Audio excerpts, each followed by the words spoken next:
What kind of a car do you think of when you hear the name Skyline? Maybe you think of one like this, or one like this, or ones like these. Here at Trust Kikaku, we happen to love Skylines, and so we do have quite a few of them lying around. But today I'd like to take the opportunity to introduce you to a Skyline that you might not have ever seen before, and maybe you've never even heard of.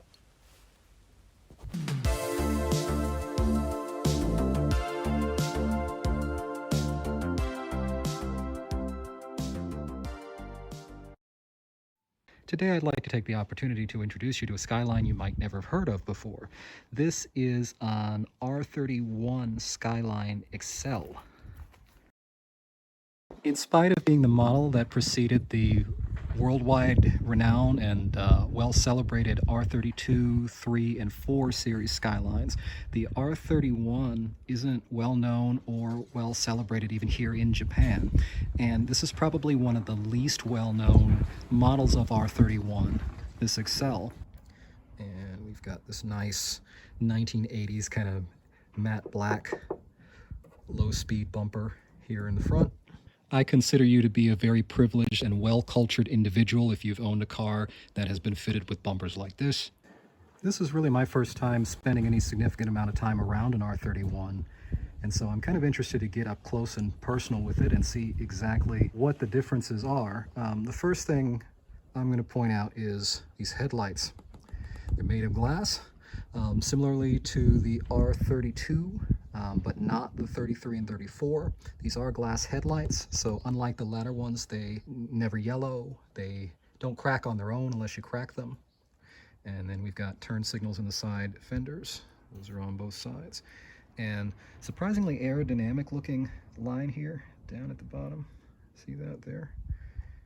For being so boxy and so simplistic looking from a distance, when you really get up close on these cars, there really are like lots of little details and things that you would otherwise miss. Pretty interesting.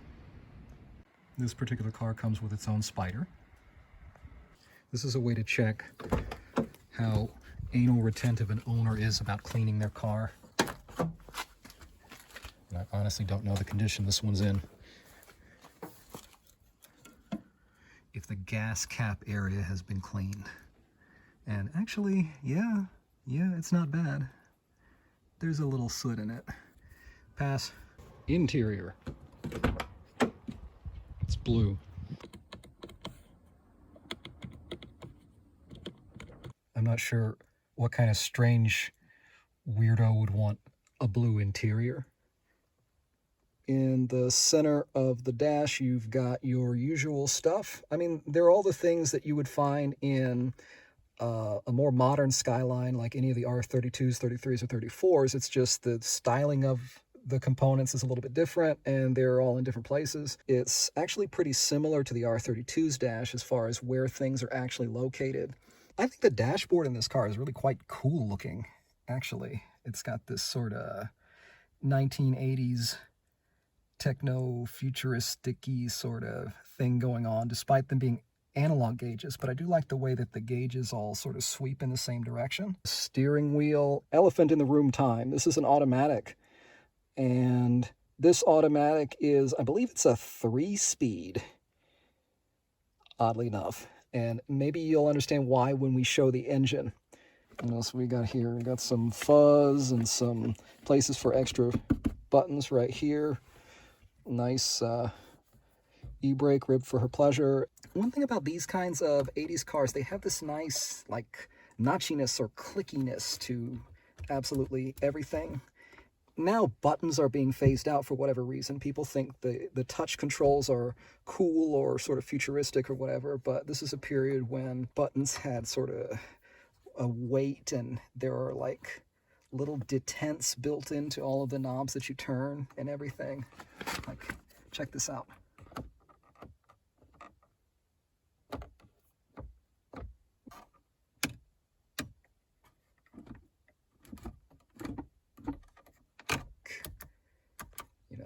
Okay, you've got your wiper stalk, and I mean, that's not one of the most important features of any 1980s car is the cigarette lighter. What's this?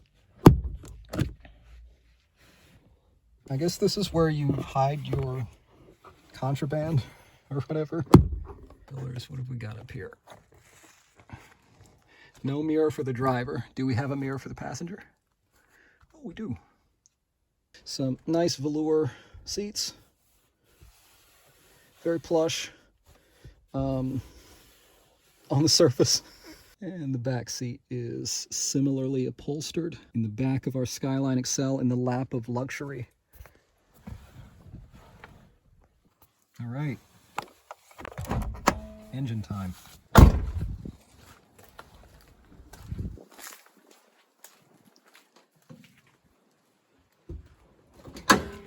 Oh, that's a very difficult thing to lift with one hand. And what you'll find is not an RB here. If anybody wants to take a guess, I'm not going to give you the chance. I'm just going to tell you this is a single cam CA18.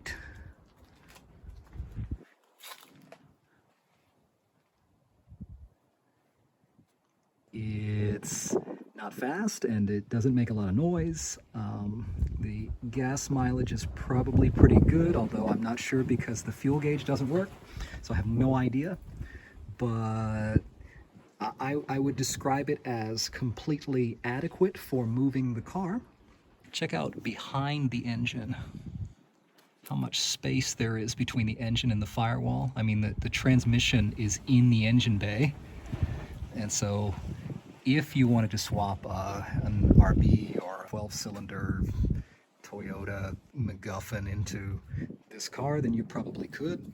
Speaking of strangeness, I'm not sure why we have a mauve battery, but I hope it's providing us with an abundant amount of mauve electricity. Is this mauve or fuchsia? Tell me in the comments section.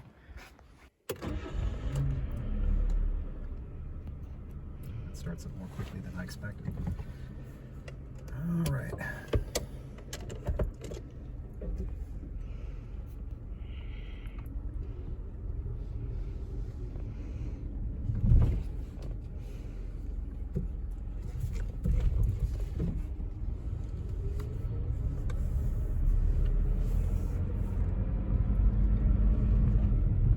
Okay, so it has quite a slow steering ratio.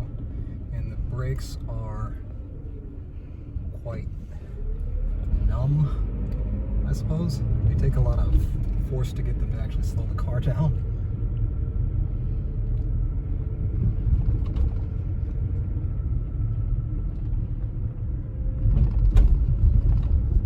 You don't expect to need to push as hard as you actually could.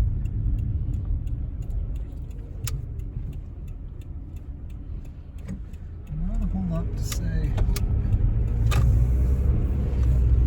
Yeah, the steering's quite boaty. It's quite characteristic of an 80s car.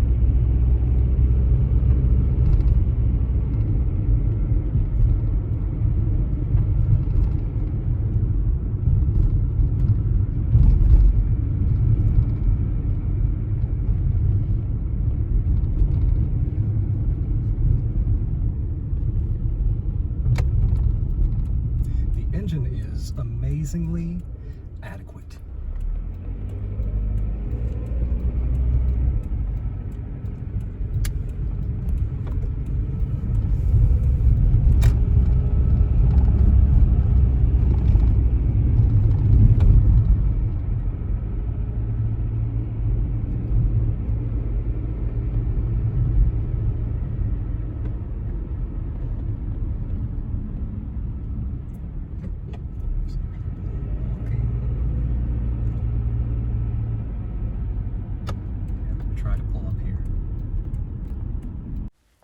Okay guys, that about does it for today's video. Please remember to like and subscribe and share and do all the things in all the places. We really appreciate you, and we hope to see you again here soon.